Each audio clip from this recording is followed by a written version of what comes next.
In today's Leeds news, Leeds women's team win, under-21s back to winning ways, this week's loan watch, Jaidon Anthony desperate to sign for Leeds, and the match view.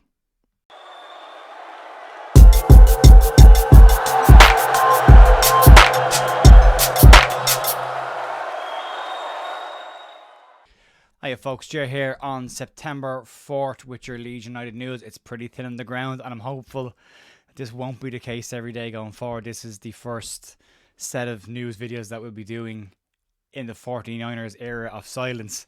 So this could get pretty difficult to make content. But there's a bit this morning. We'll get through it. We'll update you on what's been going on over the weekend, as well as in the second half of this video, we'll do a very short version of the match view. So just a summary of the game against Sheff Wednesday at the weekend. But it will be done pretty compact and pretty short. And we'll start off with some good news and other results over the weekend for Leeds United teams. And Leeds United ladies got a 3-1 win against Doncaster Rovers Belt. Paige Williams with 2 goals in that game, and the third goal coming from Catherine Smith. Doncaster did score a late consolation goal, but Leeds go on to win 3-1 and maintain their 100% start to the season. Not confirmed a new manager just yet, but a very strong start to this Leeds women's team as they continue to impress as the season starts. Moving on to '21 news, and Friday night, in all the drama of a transfer window and deadline, and probably the most negative deadline day I've ever seen, Leeds United under-21s also had a game and were looking to get back on winning ways, and they did that with a 2-1 win over Stoke City. Leeds did go behind in that game in the 63rd minute, but Sean McGurk braced a penalty, his second in that game, and give Leeds a 2-1 win. Also nice to see Charlie Allen making his recovery from a hamstring injury as well back in the team, and Keenan Carroll getting involved in that game there as well as Charlie Crew in midfield being very good as well. So good performance again doing 21s. That's 2 wins from 3 league games I think so far, so not a bad start, so well done to them there. Moving on to this week's loan watch, we'll rattle through this and we'll get into it right now. Mark Rocket played and was booked in Real Betis' 1-0 win over Vallecano to move them into 7th place, just below the European spots. Diego Llorente played 90 minutes in Roma's 2-1 defeat to AC Milan. Rasmus Christensen was an unused substitute in the same game. Max Forward played 73 minutes in Borussia Mönchengladbach's 2-1 defeat to Bayern Munich. Brendan Aronson was suspended and unavailable for Union Berlin's game this weekend. Robin Cox started for Frankfurt in their 1-1 draw with FC Cologne. Cody Drama made his debut for Birmingham City in a 1-1 draw against Millwall to mixed reactions from their fans. Sam Greenwood came off the bench to make his debut for Middlesbrough as they lost 2-1 to QPR. That is now 5 games without a win for Borough. Sonny Berkins came off the bench in the second half but was unable to help Oxford as they lost to a late winner in that game. And Jack Harrison, Tyler Adams and Louis Sinistera are all still currently unavailable for their new sides. Moving on, let's talk about Jaidon Anthony real quick. So in all the chaos of Friday night, Leeds United did see Louis Sinistera leave the club under acrimonious circumstances. However, they did manage to get a player in the same breath. Jaidon Anthony came in with very little fanfare and to mixed reactions from the fans, but if you look at his record and look at what he's done, it actually could be a very good signing for Leeds United. Must point out as well, the last time that he was in the Championship, Jaidon Anthony played 45 games, scored 8 goals and had 2 assists versus Louis Sinistera's 13 starts last season for Leeds. And in his Premier League campaign last season, 30 games, 2 goals and an assist. And so far this season, he'd started all of the games for Bournemouth in the Premier League. Contrary to rumours on deadline day, Jaidon Anthony did not try to stop a move to Leeds and it was not the case that he didn't want to come to Leeds. In fact, the opposite, according to Daniel Farke, who claims the player was desperate to sign for Leeds in the late hours on Friday night. Farke said that he feels that Leeds have done the best possible business they can with this situation and they brought in the best possible answer to Louis Sinistera's exit in Jaidon Anthony. As I said, he has a good record in the Premier League so far, well, last season, and a very strong record in the Championship 2 years ago as well, playing a lot of games. Very fast player, very tricky player. You should check out Max at Leeds Lady and Lockie at Lockie Leeds have also both done breakdowns of the player as well and what you can expect from him at Leeds. So if you're not sure about that, you should go check them out. I might actually try and link them down in the description below if you want to check them out, or on a card up here somewhere. You should check them out. Farkas said on the Sinistera situation that the contract situation was very complicated and that Leeds did everything that they could to keep the player. It should also be noted that in the final hours of the window, it was said that Louis Sinistera's representatives threatened legal action against Leeds about the release clause in his contract that they believe wasn't honoured by the club. So they were threatening legal actions. Leeds seemed to move down the avenue of letting the player go rather than get into a lengthy legal battle, which is a far cry from Radrazani fighting every single legal case he possibly can and losing all of them. So maybe better left to move on and, put our focus on a different type of player. So Jaidon Anthony coming in. That's pretty much it from the news for today, but we'll move on now and we'll get into a match view summary. See you in a sec.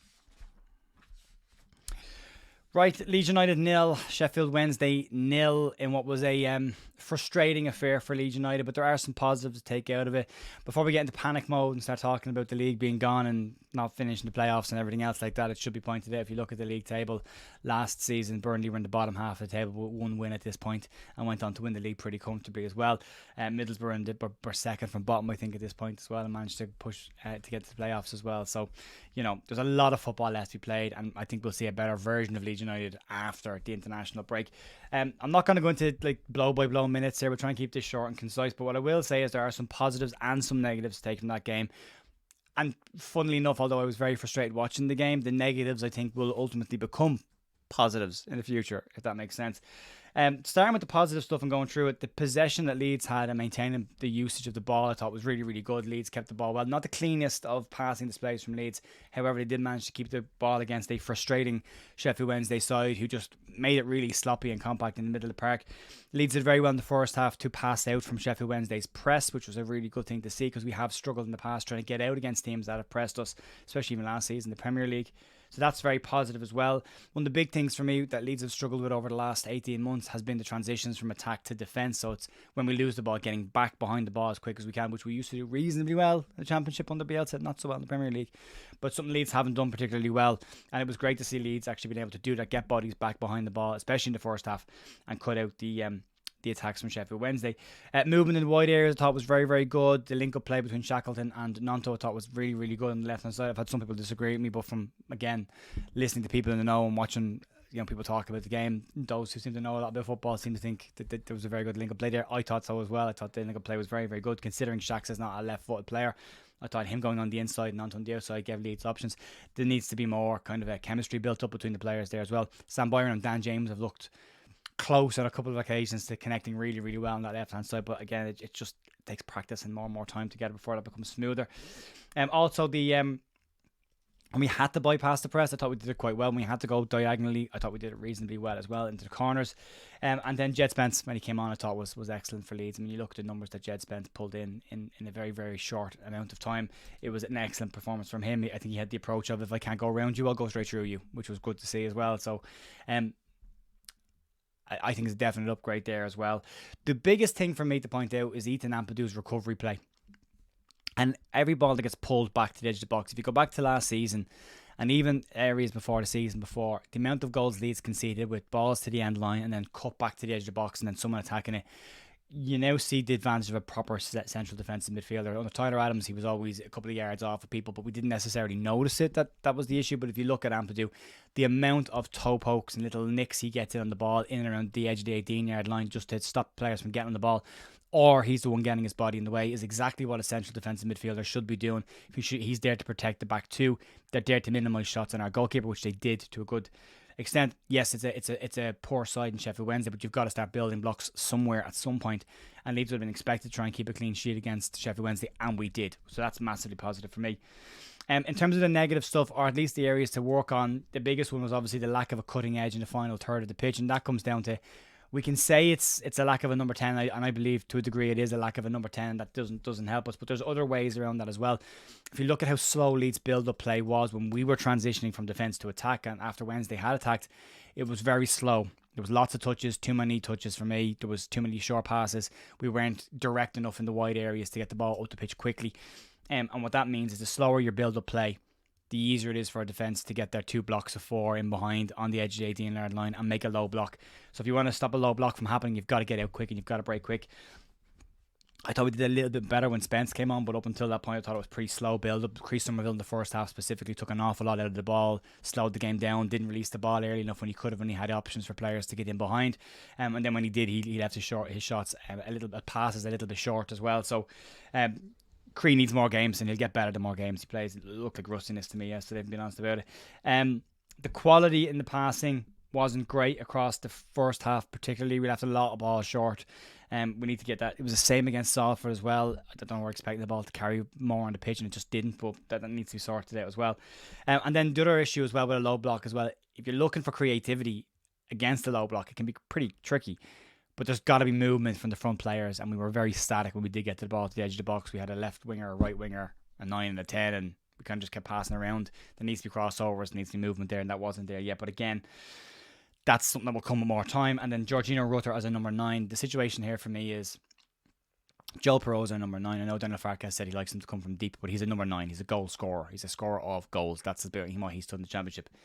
Playing him in the 10 and Rutter in the 9 for me is playing 2 players in the wrong positions. You swap them around, you play 1 player in the wrong position. That's probably Rutter in the 10, but at least you've got 1 in the 9 who's in the correct position. So rather than have 2 players in the wrong position, you flip them. You get 1 in the wrong position. And for me personally, I think Georgina Rutter is a better number 10 or a better wide player than he is in number 9. When he's in the number 9, he's consistently caught offside. He doesn't look like he knows what he's doing when he's getting in behind. When you look at him in a deeper area, when he gets the ball, he likes to turn and run at players. Then he looks really good and really dangerous. Same from a wide area, cutting inside. But when he's the last man, I think he struggles. For me, I don't think Leeds can afford to wait around for Georgina Rutter to click here. I think they need to play Joel Perot as a number 9 and just drop Rutter into 10, or put him on the wing and put Somerville into the 10, or Nanto even. I don't think Somerville is a number 10 personally either, but I think you've got options there. You can rotate around there. But for me, I think you need to make sure Joel Perot is in the box all the time. I think if Perot gets the chances that Rutter got in the second half, I think he scores at least 1 of them. He missed 1 in the first half, but if you give him 3 or 4 chances in a game, he's going to score 2 of them. We just didn't give him enough chances, and him being in a deep area, the ball wasn't sticking. When it just didn't fit. So, question marks on, did Daniel Farke get the tactics wrong? I don't think tactically he got it wrong, but I think maybe personnel wise in certain areas we stuck with things a little bit too long. There's a lack of trust in the subs for me as well. You see Spence and Kamara coming onto the pitch with very little game time behind them, and the rest of the sub bench was ignored. Same against Salford. That's a concern for me as well. The lack of a wide or number 10 is, a wide player that can play as a 10 or a number 10 is an issue as well. But that's something Leeds are going to have to work on as well. If Rutter's an option as a 9 and he's going to play the way he played in that game, I mean, does Joffrey play any worse than that if he plays in that position as well? I'm not saying Rutter had a bad game, but in terms of goal output and converting chances, it wasn't great. So the way I'd look at it is that the negative stuff will come with more training and more time together. And now that we're down to the window being closed and that core group of players being together, and Farke now knows exactly what he has to work with, those players now know they're all there at least until January, so knuckle down in time to perform and get used to each other. I think that'll help as well. For me, a lot of the issues is just fixed by sharpness, tempo, and understanding the passing patterns that they have to do. That's going to come over the next 2 weeks of training. I think when we come back against Millwall after international break, I think we'll be a much stronger side. 3 points against Millwall gives us 7 points from 9. All of a sudden it starts to look like a very good start to the season. So there's plenty of time. There's no need to get panicky just yet. We have loads and loads of time. The next 2 weeks will give Leeds a huge lift in terms of getting these players back together and getting used to each other. Yes, we're missing Rodon and Ampadu, who are international duty, but the bulk of what's left is still going to be there. So, and you've got the new players in Groove, Kamara, Spence, Alta, and Perot then to gel back in when that comes back. So there's a lot of positives to look forward to. It's not all doom and gloom just yet, but we'll see how it goes.